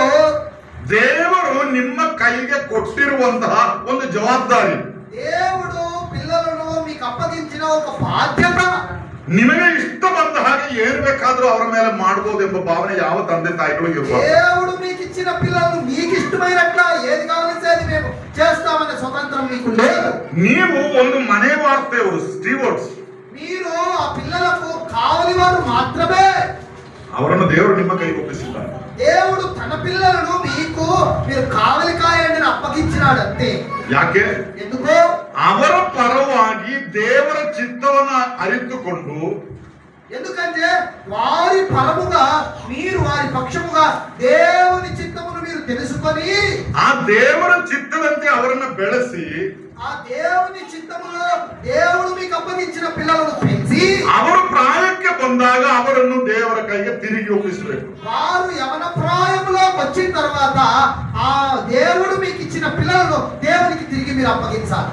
ಅದರಿಂದ ವಿವಾಹದ ವಿಷಯದಲ್ಲಿ ಕರ್ತನು ಹೇಳುವಂತದ್ದು, ಈ ಕಾರಣದಿಂದ ಒಬ್ಬ ಪುರುಷನು ತನ್ನ ತಂದೆ ತಾಯಿಗಳನ್ನು ಬಿಟ್ಟು ಹೆಂಡತಿಯನ್ನು ಸೇರಿಕೊಳ್ಳುವನು. అందును బట్టి మత్తయి సువార్తలో దేవుడు చెప్పిన మాట, ఈ కారణమును బట్టి ఒక వ్యక్తి తన తల్లిని తండ్రిని విడిచి తన భార్యను హత్తుకొనును అని రాయబడి. ಅಲ್ಲಿಯವರೆಗೆ ಅಂದ್ರೆ ನಿಮ್ಮ ಮಕ್ಕಳು ಸ್ವಂತ ಕುಟುಂಬ ಜೀವಿತಕ್ಕೆ ಕಾಲಿಡುವವರೆಗೆ, ఈ యొక్క పిల్లలు తమ సొంత వైవాహిక జీవితంలో అడుగు పెట్టేంత వరకు ತಂದೆ ತಾಯಿಗಳಿಗೆ ಒಂದು ದೊಡ್ಡ ಜವಾಬ್ದಾರಿ ಇದೆ. తల్లిదండ్రులకు చాలా పెద్ద బాధ్యతను దేవుడు ఇచ్చి ఉన్నాడు. ಅದೇನು? అదేమనగా ಅವರನ್ನ ಬೆಳೆಸಿ ಕರ್ತನ ಚಿತ್ತದಂತೆ ಮೇಲೆ ತಂದು తిరిగి ಅವರನ್ನ ಕರ್ತನಿಗೆ ಒಪ್ಪಿಸಿಕೊಡು. వారిని పెంచి దేవుని చిత్తములో వారిని పోషించి తిరిగి దేవుని చిత్తానికి దేవుని చేతులకు వారిని అప్పగించాలి. ಈ ಕಾರಣದಿಂದ ಒಬ್ಬನು ತನ್ನ ತಂದೆ ತಾಯಿಗಳನ್ನ ಬಿಟ್ಟು, అందును బట్టి ఒకడు తన తల్లిని తండ్రిని విడచి, ಈ ಕಾರಣದಿಂದ ಅಂದ್ರೆ ಯಾವ ಕಾರಣದಿಂದ? ఈ కారణమును బట్టి, ఏ కారణమును బట్టి? ವಿವಾಹವೆಂಬ ಕಾರಣದಿಂದ. వివాహం అనేటువంటి ఒక కారణము బట్టి. ಅದರ ಅರ್ಥವೇನು? దాని అర్థమేమి? ಮಕ್ಕಳು ವಿವಾಹವಾಗುವವರೆಗೆ ತಂದೆ ತಾಯಿಗಳು ಅವರನ್ನ ಸಾಕಿ ಸಲಹಿ ಅವರಿಗೆ ಬಾಲ ಶಿಕ್ಷೆಯನ್ನು ಕೊಟ್ಟು ಉಪದೇಶವನ್ನು ಕೊಟ್ಟು ದೇವರ ಭಕ್ತಿಯಲ್ಲಿ ಬೆಳೆಸಬೇಕು. పిల్లలకు వివాహం అయ్యేంత వరకు వారిని పెంచి పోషించి వారిని దేవుని యొక్క వాక్యపు వెలుగులో వారిని పెంపాల చేయవలసిన వారై ఉంటున్నారు. ಮಕ್ಕಳು ಆ ತಂದೆ ತಾಯಿಗಳಿಗೆ ವಿಧೇಯರಾಗಿರಬೇಕು. పిల్లలు ఆ తల్లిదండ్రులకు విధేయులై ఉండవలె. ಅದು ದೇವರ ವಾಕ್ಯ ಹೇಳ್ತದೆ. అది దేవుని వాక్యం చెప్పే క్రమం. ಎಫೆಸ 6ನೇ ಅಧ್ಯಾಯದ 1ನೇ ವಾಕ್ಯದಲ್ಲಿ ಹೇಳುವಂತದ್ದು, ಮಕ್ಕಳೇ ನಿಮ್ಮ ತಂದೆ ತಾಯಿಗಳ ಮಾತನ್ನ ಕೇಳಿರಿ ಎಂಬುದಾಗಿ. ఎఫెసీయులకు రాసిన పత్రిక 6వ అధ్యాయం 1వ వచనంలో ఆ మాట రాయబడింది, పిల్లలారా మీ తల్లిదండ్రుల మాట వినుడి. ಮಕ್ಕಳು ವಿವಾಹ ಆದ ಮೇಲೆ పిల్లలు వివాహమైన తర్వాత ಅವರು ಒಂದು ಸ್ವತಂತ್ರ ಕುಟುಂಬ, వారు ఒక స్వతంత్రమైన కుటుంబంగా వారు అంటబడతారు. ಇವತ್ತು ಅನೇಕ ಕ್ರೈಸ್ತ ಕುಟುಂಬದಲ್ಲಿ ನಡೆಯುವುದೇನು ಗೊತ್ತಾ? ఈనాడు అనేక క్రైస్తవ కుటుంబాల్లో ఏం జరుగుతా ఉంది? ಮದುವೆ ಆಗುವವರೆಗೆ ಆ ಮಕ್ಕಳ ವಿಷಯದಲ್ಲಿ ಯಾವ ಚಿಂತೆನೂ ತಂದೆ ತಾಯಿಗಳಿಗಿಲ್ಲ. ఈ నేటి క్రైస్తవ కుటుంబాలలో పిల్లలకు పెండ్లి అయ్యేంత వరకు వారికి ఏమాత్రం పట్టించుకోరు. ಅವ್ರು ಹೇಗೆ ಬೇಕಾದ್ರೂ ಮಾಡಿ, ಎಲ್ಲಿ ಬೇಕಾದ್ರೂ ಯಾವ ತಪ್ಪು ಮಾಡಿದ್ರು ಅದನ್ನೆಲ್ಲ ಕವರ್ ಮಾಡ್ತಾರೆ. వాళ్ళు ఎట్లన్నా తిరగవచ్చు, ఎక్కడన్నా పోవచ్చు, ఏమైనా చేయొచ్చు, వారి గురించి ఏమి టెన్షన్ పడరు. ಆದ್ರೆ ಮದುವೆ ಆದ್ಮೇಲೆ అయితే పెండ్లి అయిన తర్వాత ಅವರ ಕುಟುಂಬಕ್ಕೆ ಇವರು ಮೂಗು ತೋರಿಸ್ತಾರೆ. వాళ్ళ పెండ్లి జీవితం వైవాహిక మధ్యలో వీరు మధ్యలోనికి వీరు తలదూరుస్తూ ఉంటారు. ಹಾಗೆ ಮಾಡಬಾರ್ದು, ಹೀಗೆ ಮಾಡಬಾರ್ದು, ಅದೇ ಮಾಡಬೇಕು, ಇದು ಮಾಡಬೇಕು, ಎಲ್ಲ ಮತ್ತೆ ಕಾಮ. నువ్వు ఇది చేయరాదు, నువ్వు అది చేయరాదు, నువ్వు ఇట్లే చేయాలి, నువ్వు అట్లే చేయాలని వారికి చెప్పేదానికి వారి మధ్యలోకి ప్రవేశిస్తూ ఉంటారు. ಅಲ್ಲಿ ಕುಟುಂಬ ಸಮಸ್ಯೆಗಳು ಉಂಟಾಗ್ತದೆ. దాన్ని బట్టి కుటుంబ సమస్యలు ఉత్పన్నమవుతాయి. ತಂದೆ ತಾಯಿಗಳು ಮಕ್ಕಳು ಮತ್ತೆ ಒಟ್ಟಿಗೆ ವಾಸ ಮಾಡ್ಲಿಕ್ಕೆ ಇಷ್ಟಪಡೋದಿಲ್ಲ. తల్లిదండ్రులు పిల్లలు కలిసి ఉండడానికి జీవించడానికి ఇష్టపడరు. ಅದರಿಂದ ಮದುವೆ ಮೊದಲು ನಾವು ಮಾಡಬೇಕಾದ ಜವಾಬ್ದಾರಿಯನ್ನ ಚೆನ್ನಾಗಿ ಮಾಡಿದರೆ, అందుకే పెళ్లికి ముందు నీవు చేయాల్సినటువంటి ఈ జవాబారిని చక్కగా నీవు జరిగించినట్లయితే ಮದುವೆ ಆದ ಮೇಲೆ ಅವರೊಂದಿಗೆ ಸಂತೋಷದಿಂದ ಸಮಾಧಾನದಿಂದ పెళ్లి అయిన తర్వాత వారితో నీవు కలిసి మెలిసి సంతోషముగా నీవు జీవనం ముందుకు సాగించవచ్చు. ಕೊನೆಯದಾಗಿ చివరిగా ಮಕ್ಕಳು ಕರ್ತನಲ್ಲಿರೋರಿಗೆ ತಕ್ಕ ಹಾಗೆ ತಂದೆ ತಾಯಿಗಳ ಮಾತನ್ನು ಕೇಳಬೇಕು. పిల్లలు దేవుని మాట విన్నట్లుగా తల్లిదండ్రుల మాట వినవలసిన వారై ఉన్నారు. ಎಫೆಸ 6:1 ಹೇಳುವಂತದ್ದು, ఎఫెసీయులకు రాసిన పత్రిక 6:1 ఈ విధంగా రాయబడింది, ಮಕ್ಕಳೇ ನೀವು ಕರ್ತನಲ್ಲಿ ಇರುವವರಿಗೆ ತಕ್ಕ ಹಾಗೆ ನಿಮ್ಮ ನಿಮ್ಮ ತಂದೆ ತಾಯಿಗಳ ಮಾತನ್ನು ಕೇಳಬೇಕು, ಇದು ಧರ್ಮ. పిల్లలారా మీరు తండ్రి దేవుని మాటకు లోబడినట్లుగా మీ తల్లిదండ్రుల మాటకు లోబడవలెను, ఇది దేవుని చిత్తమై ఉన్నది. ತಂದೆ ತಾಯಿಗಳನ್ನ ಮಕ್ಕಳು ಅವರಿಗೆ ವಿಧೇಯರಾಗಬೇಕು. నా తల్లిదండ్రులకు పిల్లలు విధేయత కలిగి ఉండాలి. ಅವರಿಗೆ ಗೌರವ ಕೊಡಬೇಕು. తల్లిదండ్రులను వారు గౌరవించాలి. ಮಕ್ಕಳಾಗಿದ್ದಾಗ ಇದನ್ನೆಲ್ಲ ಮಾಡಬಹುದು. పిల్లలుగా వారు ఆటలాడవచ్చును, అది వేరు. ಪ್ರಾಯಸ್ಥರಾದ್ಮೇಲೆ వారు ఎవరి ప్రాయంలోకి వచ్చిన ಅಪ್ಪ తర్వాత ಅಮ್ಮ ಮುದುಕ ಮುದುಕಿ ಆಗಿದ್ದಾರೆ, తల్లిదండ్రుల వయసు వృద్ధాప్యంలోకి వచ్చినారు. ಎಷ್ಟೋ ಕುಟುಂಬಗಳಲ್ಲಿ ಈ ವೃದ್ಧಾಪ್ಯಕ್ಕೆ ಬಂದ ತಂದೆ ತಾಯಿಗಳು ಇಂದು ಕಣ್ಣೀರು ಸುರಿಸ್ತಾ ಇದ್ದಾರೆ. ఎన్నో కుటుంబాలలో వృద్ధాప్యానికి వచ్చినటువంటి తల్లిదండ్రులు నేటి దినములలో కన్నీరు కారుస్తారు. ಮಕ್ಕಳೆಲ್ಲಿದ್ದಾರೆ? పిల్లలు ఎక్కడో ఉన్నారు. ಓಕೆ, ಆಸ್ಟ್ರೇಲಿಯಾದಲ್ಲಿದ್ದಾರೆ, ಅಮೆರಿಕದಲ್ಲಿದ್ದಾರೆ, ಕ್ಯಾನಡಾದಲ್ಲಿದ್ದಾರೆ, ಯುರೋಪ್ ಅಲ್ಲಿದ್ದಾರೆ, ದುಬೈ ಅಲ್ಲಿದ್ದಾರೆ. పిల్లలు ఉద్యోగాలలో ఆస్ట్రేలియాలో ఉన్నారు, అమెరికాలో ఉన్నారు, దుబాయ్లో ఉన్నారు, కెనడాలో ఉన్నారు. ಅಪ್ಪ ಅಮ್ಮ ಬಗ್ಗೆ ಯಾವ ಚಿಂತೆನೂ ಅವರಿಗಿಲ್ಲ. తల్లిదండ్రుల గురించిన చింత వారికి ఏమాత్రము లేదు. ಈ ಅಪ್ಪ ಅಮ್ಮನಿಗೆ ಬದುಕಲಿಕ್ಕೆ ಅವ್ರ ಹತ್ರ ಏನು ಉಳಿದಿಲ್ಲ. ఈ తల్లిదండ్రులకు బతకాలని వాళ్ళ దగ్గర ఏమి మిగిలిలేదు. ಇದ್ದದನ್ನೆಲ್ಲ ಈ ಮಕ್ಕಳನ್ನು ಬೆಳೆಸೋದಕ್ಕಾಗಿ ಖರ್ಚು ಮಾಡಿದ್ದಾರೆ. వారు తమకు కలిగినదంతా తమ పిల్లల యొక్క క్షేమం కొరకు వారు ఖర్చు పెట్టేసినారు. ಮತ್ತೆ ಅವನಿಗೆ ಯಾರೋ ಹುಡುಗಿ ಸಿಕ್ಕಿಲ್ಲ ಅಂತ ಅವಳಿಗೆ ಯಾವ ಹುಡುಗ ಸಿಕ್ಕಿಲ್ಲ, ಅವರೊಟ್ಟಿಗೆ ಅವ್ರು ಹೋದ್ರು. ಮತ್ತೆ ಇವರ ಬಗ್ಗೆ ಕಾಳಜಿ ಇಲ್ಲ. ఎక్కడో ఒక పిల్ల దొరికిందప్ప, ఆ పిల్లకి ఎక్కడో పిల్లోడు దొరికినప్ప, ఇద్దరు జత అయిపోయారు, ఇద్దరు వెళ్ళిపోయారు యాదవ ఊరిలో వచ్చేవారు. ಈ ತಂದೆ ತಾಯಿಗಳು ಸುರಿಸುವ ಕಣ್ಣೀರು, తల్లిదండ్రులు తర్వాత పెట్టే కన్నీరు ಅದು ಶುಭವಲ್ಲ. అది క్షేమం కాదు. ಆ ಒಂದು ಮಾತಲ್ಲಿ ಮಾತ್ರ ಯವನಸ್ಥರು ವಿವಾಹಕ್ಕೋಸ್ಕರ ಕಾಯುವವರೊಂದಿಗೆ ನಾನು ಹೇಳುತ್ತೇನೆ, దేవుని బిడ్డలారా, వివాహం కావాల్సిన వారులారా, ఇది మీరు గమనంలో పెట్టుకోండి. ಇವತ್ತಿನ ಅನೇಕ ಕ್ರೈಸ್ತ ವಿವಾಹಗಳಲ್ಲಿ ఈనాడు అనేక క్రైస్తవ వివాహాలలో ಈ ಗಂಡು ಹೆಣ್ಣು ಮೊದಲು ಅವ್ರು ಕೆಲವು ವಿಷಯ ಎಲ್ಲ ಮಾತಾಡಿಕೊಂಡು ಯೋಜನೆ ಎಲ್ಲ ಹಾಕೊಳ್ತಾರೆ, ಪ್ಲಾನಿಂಗ್ ಎಲ್ಲ ಮಾಡ್ತಾರೆ ಮದುವೆ ಮೊದಲು. ఈ పెళ్లిళ్లలో పెళ్లి కాకముందే పెళ్లి కొడుకు పెళ్లి కుమార్తె కలిసి మాట్లాడుకుంటారు. ಮದುವೆ ಆದ್ಮೇಲೆ ನಾವು ಎಲ್ಲಿರ್ಬೇಕು, ಎಲ್ಲಿ ವಾಸವಾಗಬೇಕು, ಯಾವ ಕೆಲಸ ಮಾಡಬೇಕು, ಎಷ್ಟು ಮಕ್ಕಳು ಬೇಕು, ಇದೆಲ್ಲ ಮೊದಲೇ ಲೆಕ್ಕ ಹಾಕೊಳ್ತಾರೆ ಈಗಿನ ಕಾಲದಲ್ಲಿ. ముందే అన్ని క్యాలిక్యులేషన్స్, పెళ్ళైనా మనం ఏడుండాలా, పెళ్ళైనాక ఎంతమంది పిల్లలు కనాలా, పెళ్ళైనాక ఎన్ని మిద్దలు కట్టించుకోవాలా, పెళ్ళైనాక ఎక్కడ సంసారం పెట్టాలా, పెళ్లికి ముందే మాట్లాడేసుకుంటారు. ಇದೆಲ್ಲ ಪ್ಲಾನ್ ಮಾಡ್ಕೊಳ್ಳಿ, ಒಳ್ಳೇದು, ತಪ್ಪೆಂಬುದಾಗಿ ಹೇಳೋದಿಲ್ಲ. ప్లానింగ్ చేసుకోండి, మీకు అవసరమైతే. ಯವನಸ್ಥರಿಗೆ ದಯವಿಟ್ಟು ಕೇಳಿ ಈ ವಿಷಯವನ್ನು. ఎవరొస్తున్నారో జాగ్రత్తగా వినండి. ಆದ್ರೆ ನೀವು ಅದೆಲ್ಲ ಪ್ಲಾನ್ ಮಾಡುವ ಅದ್ರ ಜೊತೆ ಇನ್ನೊಂದು ಪ್ರಶ್ನೆ ಕೇಳ್ತೇನೆ. వాటన్నిటితో పాటు ప్రాముఖ్యమైన ఇంకొక ప్రశ్న అడుక్కోండి. ನಾನು ನಿನ್ನನ್ನು ಮದುವೆ ಆದರೆ నేను నిన్ను వివాహం చేసుకుంటే ನಿನಗೆ ನನ್ನ ತಂದೆ ತಾಯಿಗಳೊಂದಿಗೆ ಇರುವ ಮನೋಭಾವ ಏನು? నేను నిన్ను వివాహం చేసుకుంటే నీకు నా తల్లిదండ్రుల పట్ల కలిగి ఉన్న వైఖరి ఏమి? ನಾವು ನಮ್ಮಷ್ಟಕ್ಕೆ ಬೇರೆ ಇರ್ತೇವೆ, ಅವರು ಅವರಷ್ಟಕ್ಕೆ ಇರಲಿ. మనం సపరేట్ ఉన్నాము, వాళ్ళు సపరేట్ ఉంటారు. ಅದು ನಮ್ಮ ಜವಾಬ್ದಾರಿ ಅಲ್ಲ, అది మా జవాబుదారి, మా బాధ్యత కాదు. ಆ ರೀತಿಯಾಗಿ ಅವರು ಉತ್ತರ ಕೊಟ್ರೆ, ఆ రకముగా జవాబు వచ్చినట్లయితే ಬೇಡ ಎಂಬುದಾಗಿ ಹೇಳಿ ಅಲ್ಲಿಯೇ ಗುಡ್ ಬೈ ಹೇಳಿ, అక్కడే వద్దని చెప్పి గుడ్ బై టాటా చెప్పిరండి. ಇದು ಬಹಳ ಪ್ರಾಮುಖ್ಯವಾದ ವಿಷಯ. ఇది చాలా ప్రాముఖ్యమైనటువంటి అంశం. ಯಾಕಂದ್ರೆ ನಿನ್ನನ್ನು ಸಾಕಿ ಸಲಹಿ ಬೆಳೆಸಿ ಪೋಷಿಸಿ ಅವರ ಆಸ್ತಿ ಎಲ್ಲ ಮಾರಿ ನಿನಗೆ ವಿದ್ಯಾಭ್ಯಾಸ ಕೊಟ್ಟು ಈ ನೆಲೆಗೆ ತಂದವರಿಗೋಸ್ಕರ, నిన్ను కని పెంచి పోషించి కాపాడి చూపెట్టి చీమిడి తుడిసి స్నానం చేసి నిన్ను ఒక పెద్దవాడిని చేసే కోసము తన జీవితమే ఖర్చు పెడితే, ಈಗ ಅವರಿಗಾಗಿ ಚಿಂತಿಸಲಿಕ್ಕೆ ಯಾವ ಅವಕಾಶವೂ ಇಲ್ಲದ ಒಂದು ಕುಟುಂಬ ಜೀವಿತ ನಿನಗೆ ಯಾಕಪ್ಪ ಬೇಕು? నీవు వాళ్ళ గురించి నీవు జాగ్రత్త తీసుకునే అవకాశమే లేకుండా నువ్వు వెళ్ళిపోతున్నావంటే అటువంటి జీవితం నీకెందుకు? ಅದರಿಂದ ದೇವರಿಗೆ ಯಾವ ಮಹಿಮೆಯೂ ಉಂಟಾಗುವುದಿಲ್ಲ. దాన్ని బట్టి దేవునికి ఎటువంటి మహిమ కలుగదు. ನನ್ನ ಮಾತನ್ನು ನಾನು ಮುಗಿಸ್ತೇನೆ. అందుని బట్టి మీరు జాగ్రత్తగా ఉండుకోవాలి. ಪ್ರಿಯರೇ, ನಮ್ಮ ಕುಟುಂಬ ಜೀವಿತದಲ್ಲಿ ನಡೆಯುವ ಎಲ್ಲ ಕಾರ್ಯಗಳು ದೇವರ ಘನತೆಗಾಗಿ ದೇವರ ವಾಕ್ಯದ ಪ್ರಕಾರವಾಗಿರಬೇಕು. కనుక దేవుని బిడ్డలారా, మన కుటుంబ జీవితంలో జరిగే ప్రతి కార్యక్రమము దేవుని నామానికే మహిమకరముగా, దేవునికి ఘనత తెచ్చేదిగా ఉండవలసినది అయి ఉన్నది. ಯಾಕಂದ್ರೆ ಕುಟುಂಬವು ಕ್ರಿಸ್ತನಿಗೂ ಸಭೆಗೂ ಇರುವ ಸಂಬಂಧದ ಒಂದು ನೆರಳು. ఎందుకనగా క్రైస్తవ కుటుంబము యేసు క్రీస్తుకు సంఘానికి ఉన్నటువంటి సంబంధానికి ఛాయగా గుర్తుగా ఉంటున్నది. దేవుని పరిశుద్ధ నామమునకు మహిమ కలుగును గాక. దేవుడి కొద్ది వాక్యం అంతా నా మహిమ కొరకై దీవించును గాక. మంచిది. Thank you uncle for delivering the very valuable word of God for the congregation. Next చిన్న పాట పాడుకుందామండి. అంకుల్ మనకు చక్కని వర్తమానం అందించి ఉన్నారు. ఒక పాట పాడుకున్నాక అందుకు ముందుగా ఒక మాట ప్రార్థన చేస్తారు. మన మధ్య సహోదరులు మార్కన్న ఉన్నారు. ఒక మాట ప్రార్థన చేసిన తర్వాత నెక్స్ట్ సెషన్ కు మనం ముందుకు వెళ్దాం. మార్కన్న వచ్చి ప్రార్థన చేస్తారు. ఇక్కడికి వచ్చి ప్రార్థన చేస్తారు. కళ్ళు వచ్చి కళ్ళు మూసినట్లయితే మార్కన్న ప్రార్థన చేస్తారు. తర్వాత మనము ముందుకు సాగుదాం.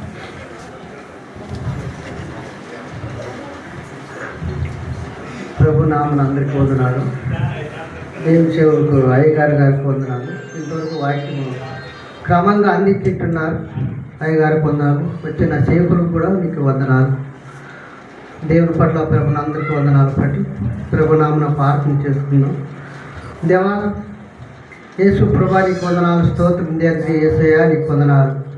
ఇంతవరకు ఉదయం నుండి ఇంతవరకు నీ సన్నిధిలో నీ పాడే పాటలు అయితే చేద వాక్యం పట్టి అయితే దేవా నువ్వు నీ బిడ్డల పట్ల భయము భక్తితో శ్రద్ధతో నీ వాక్యము మాకు వినిపించుంటున్నావు. దేవా నీకు వందనాలు. మనిషి మట్టవాడే కనుక ఆత్మతో మాట్లాడే దేవుడు నువ్వు యేసు ప్రభా నీకు వందనాలు, స్తోత్రం తండ్రి. దేవా నీ సేవకుతో తండ్రి చేసే అయ్యగారులతో మీరు మాట్లాడి నీ వాక్యం నీ విలువైన సమయము దేవా బిడ్డలతో మీరు మాట్లాడిపించుంటున్నారు. యేసు ప్రభా నీకు వందనాలు. ఇంతవరకు నీ దేవా నీ సేవకులందరూ కూడా నీ బిడ్డలందరూ కూడా వచ్చింటున్నారు. దేవానికి స్తోత్రం తండ్రి. అంతేకాదు గిలగాల తండ్రి మందిరం నిల్చొని అంటాను సార్ గారు దేవా మాకు 4 ముళ్ళు 4 రాయలుగా ఉండాలి మీరని ఆనాటికి మీరు దేవా యేసు ప్రభా మీరు సొప్పి దేవా ఈ సంఘాన్ని మీరు ఎడతెగక సేవించండి అని చెప్పిట్టున్న దేవానికి స్తోత్రం తండ్రి. యేసు ప్రభా నీకు వందనాలు. ఆ మాటలు దేవా అది నీ నామనే వచ్చింటున్నావు దేవ యేసు ప్రభా నీకు వందనాలు. అంతేకాదు నీ భారతదేశంలో మీరు దేవా ఇంతవరకు నడిపించుంటున్నారు ఆయన ద్వారా యేసు ప్రభా నీకు వందనాలు. దేవుని బిడ్డలు వేసింటున్నారంటే అది నీ కృప, అది నీ చిత్తము యేసు ప్రభా నీకు వందనాలు. ఈనేసో మాకు దయచేసినందుకు నీకు వేలాది వందనాలు, స్తోత్రం దేవా నీకు వందనాలు, స్తోత్రం తండ్రి. అలాగే తండ్రి ఇంకా వాక్యముతో కూడా ప్రభా నీ ఇంకా ముందు 2 వాక్యం నీ చేపలకు అప్పగిస్తూ ప్రభా మీరు మాట్లాడమని ఈనేసో మాకు దయచేద్దరండి. ముందు ఉండే కాలం మీకు అప్పగిస్తూ మా చుట్టూ సైతం తగ్గించండి, దూరపరిచి తండ్రి ముందు ఉండే కాలం మీకు అప్పగిస్తూ యేసు ప్రభు నామమున ప్రార్థించి అడిగి పెడుతున్నాను తండ్రి. ఆమేన్.